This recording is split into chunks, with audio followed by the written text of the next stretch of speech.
several people asking me about regression therapy, going back to their past or to their childhood and solve problems. Now, when it comes to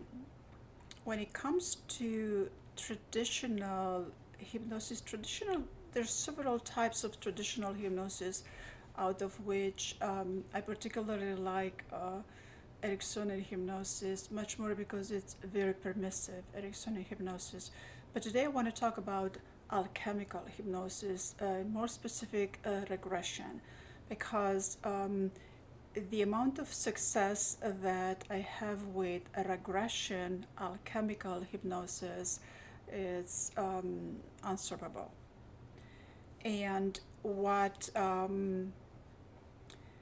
the difference between them is that in traditional hypnosis, when regression is approached, um, it's used by the therapist to go back to some trauma or events that were emotionally charged, um, that were repressed or forgotten, but events that still have a significant impact on your thoughts, feelings, behavior, or a lack of success. Oftentimes, when we go through highly emotionally charged events, they don't have to be necessarily physical trauma, but they can be highly emotionally charged experience that can leave a significant imprint that keep us from achieving that which we want to achieve. And in typical regression therapy, a therapist will take the client through such um, highly emotionally charged experiences, which can be past trauma, like childhood abuse or neglect. Um, it's very childhood abuse is approached much more than childhood neglect, and childhood neglect is as important to solve as childhood abuse.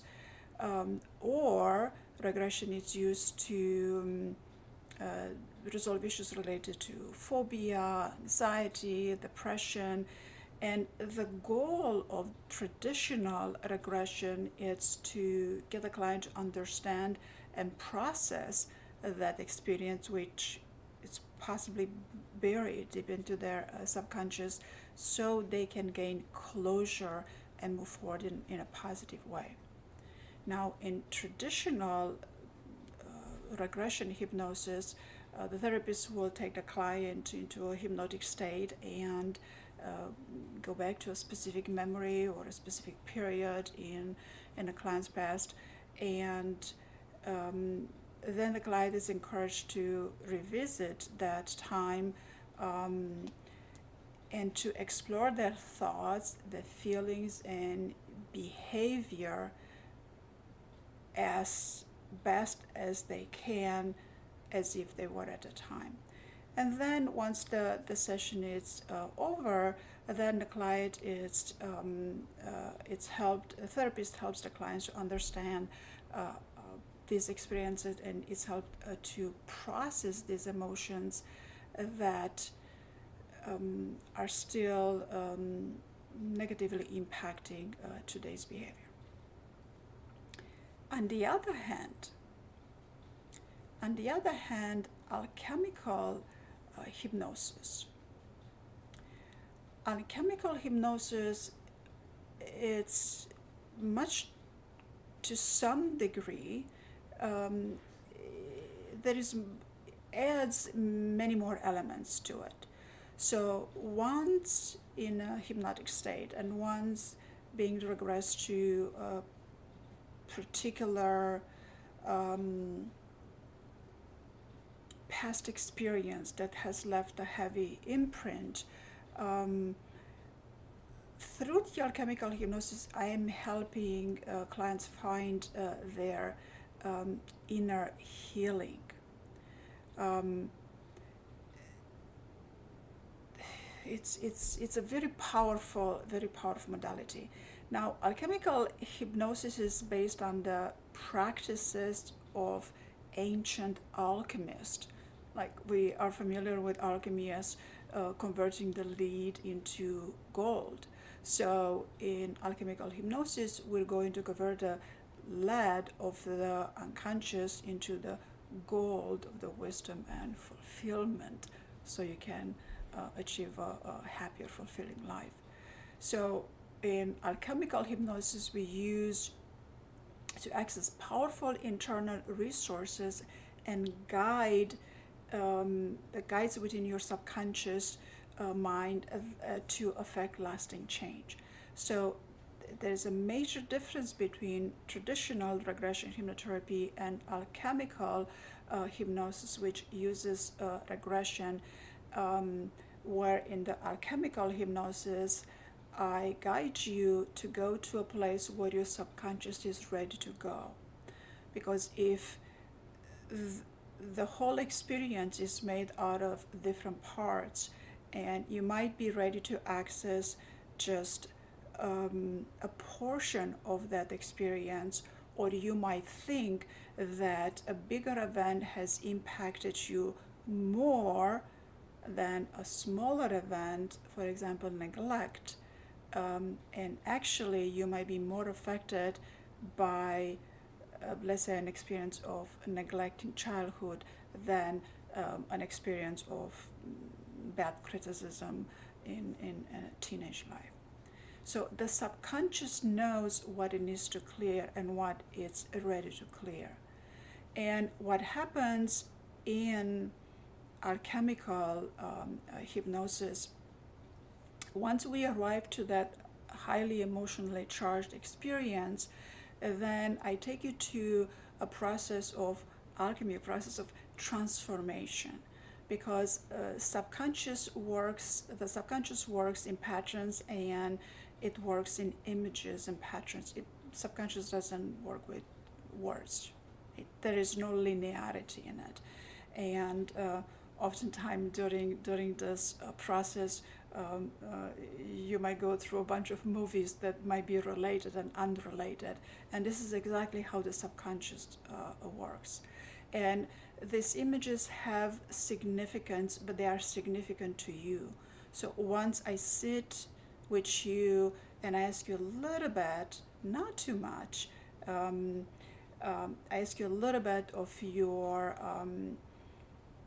growing up, a little bit of your difficulties, of your struggles, of what do you think it was difficult for you, where were you not treated well, or if there was abuse, we go a little bit over that, not in great detail.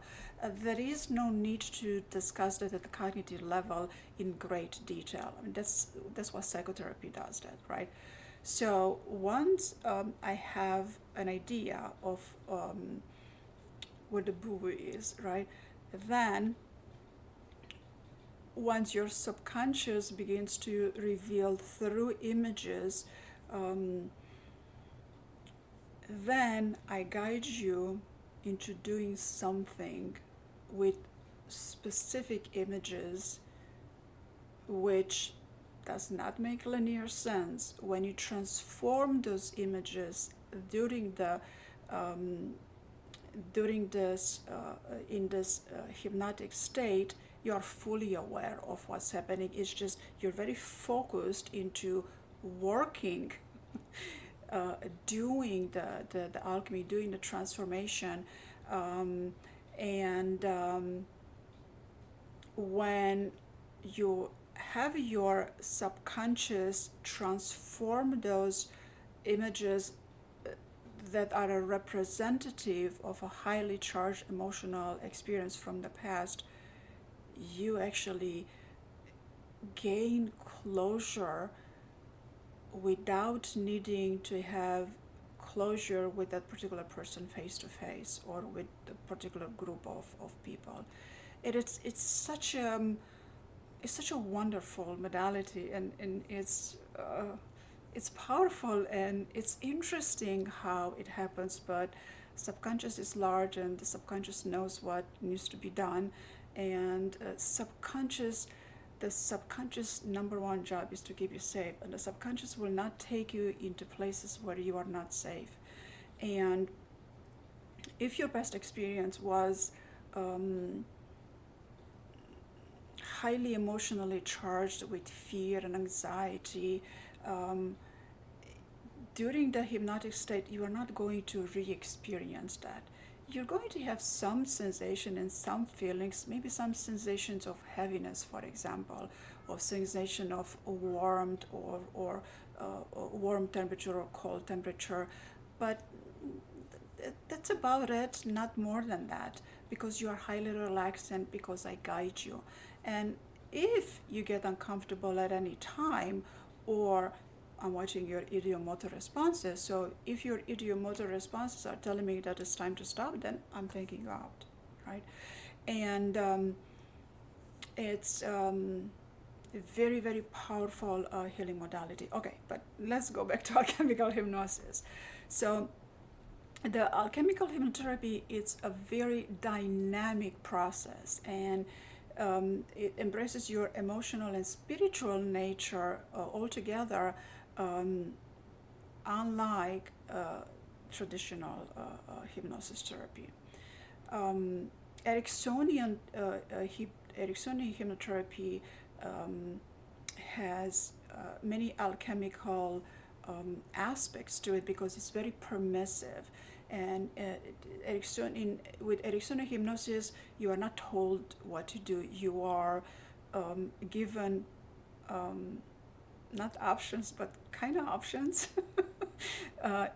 So then you choose what your subconscious will choose, what is the best approach for you in a way that's good for you.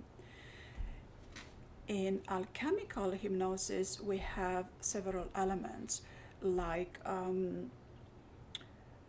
the inner child and the higher self, spiritual guides. We get to access all of this: the inner child, the higher self, the spiritual guides. Then we do alchemical regression. I just talked about it earlier, where we go and transform and relieve the subconscious of that heavy burden, and all of a sudden you're free of. Yeah, you have more calm and more lightness in your body, more clarity in your mind. That's so good. And then there's alchemical past life regression.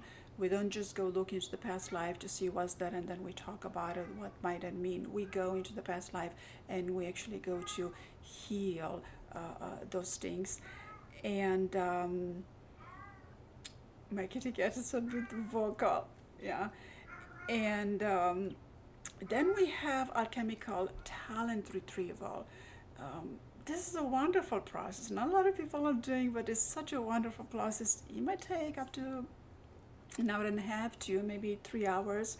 There is no linear way to go about it.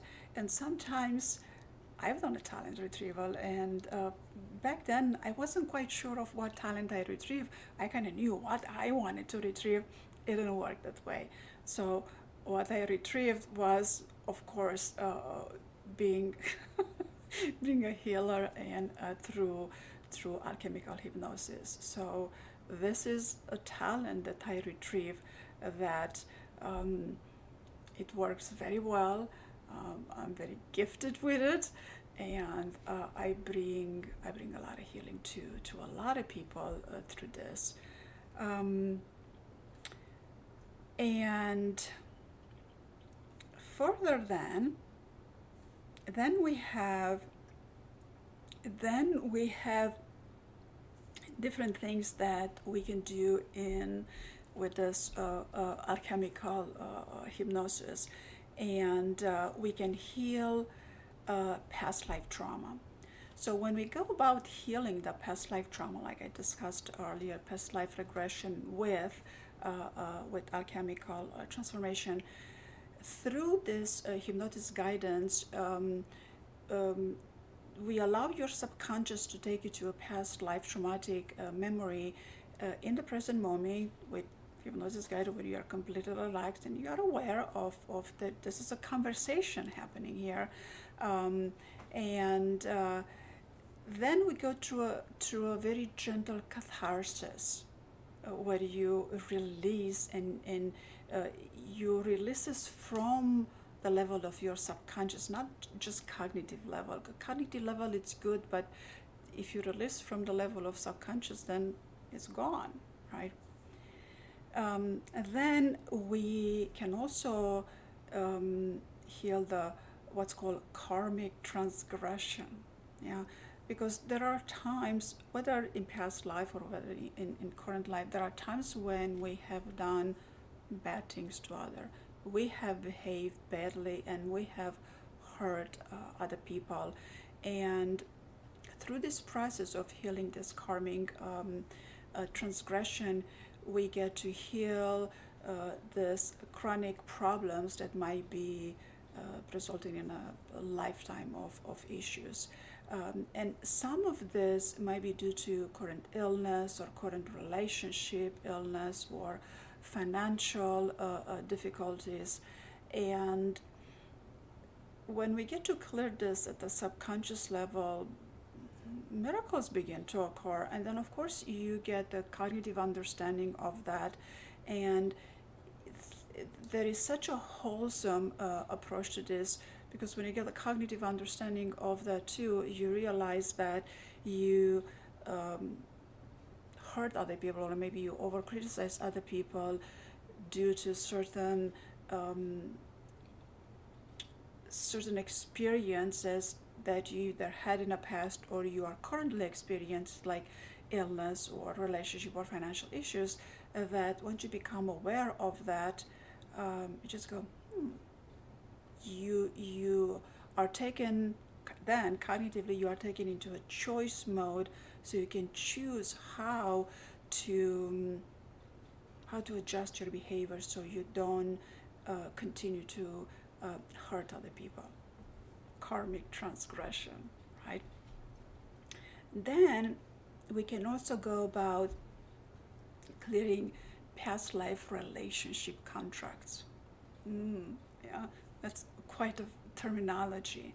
So a contract can exist between individual where a promise was made, and we have relationship contracts in current life too, where a promise was made, where the promise was broken, but you received that promise and you longed for it so badly, and because the promise wasn't fulfilled, a hole was created within, and that continues to impact you greatly. And so when we go about clearing this relationship contracts, we look at how this contract can be transformed, because any hole can be filled. So we're going to fill that hole with positivity and with nurturing, and there are so many ways that we can nurture, right? Then we have clearing and changing the preconception contracts. There are contracts that have been made in past life before you were born. This is a large topic of discussion, very interesting and very powerful. And we get to explore the process of regression again, and it's a longer session. Again, we can explore some unique conditions. Your subconscious will know where to go and what to find through my guidance, because I know how to guide you. So we're going to look for unique conditions that were created for this birth, this life, current life birth, and we can even learn how to change recurring patterns such as suffering or lack of purpose in life, or we can go even further than that and look at other experiences and other patterns that have the look of a contract. Yeah, something that you might have agreed to but never delivered, or something that you were promised in exchange for something that hasn't been delivered to you, but taken this before conception. Very interesting topic, and it's fascinating how the subconscious works at this level. Um, and no, we don't go to measure in how many years back you went, because the subconscious doesn't work like that. Um, and then I talked about the talents. Oh, there's such a wonderful alchemical modality, alchemical hypnosis regression modality. And then we have inner voices, which is something you can think of um, as parts therapy or gestalt therapy. And because we all have different inner voices that guides us, and sometimes we have a lot of voices that constantly criticize us. They're just inner voices that are continual criticism and a continual a bully, and a continual voice that tells you you're not good enough, you're not doing it right, it should be done this way and not this way. Oftentimes we were told what's not right and what we're doing wrong by our parent, by our siblings, by our teachers, by our minister, and then later on at work by our bosses, by our how many bosses we have, um, uh, then by our lovers and close friends. So there are a lot of voices that go on inside within us. It's not just in your head. It's not just in your head. It's more over here, and we can access this and see which voices are appropriate, and which of these voices create a conference call. You get a Zoom call, a meeting together that create all of these obstacles for you. So then we can have these voices. It's more like messages. It's not like voices. No, then we can have this recurring patterns, usually criticism. Have a dialogue with one another. In Gestalt therapy, you can have one at a time, but sometimes in this alchemical hypnosis, you can have uh, more than one at a time. It's wondrous how the subconscious works, and then once this is done, we gain a new strength, and then we can get to better understand these roles without losing um, the not the gift, but all of this. Um, they have a purpose, and in my positive psychology coaching, I have a course already made, transforming the inner critic into the inner coach. So just like that with alchemical hypnosis, when we do inner voices, we transform these critical voices and voices that tell you you're not good enough, um, low self-esteem, not good enough, things like that, and we transform it into a guide that can nurture you, not constantly criticize you. We have enough criticism in life. And then, of course, there is somatic healing, right? So, in the next presentation, I'm going to talk about somatic healing. So, stay tuned.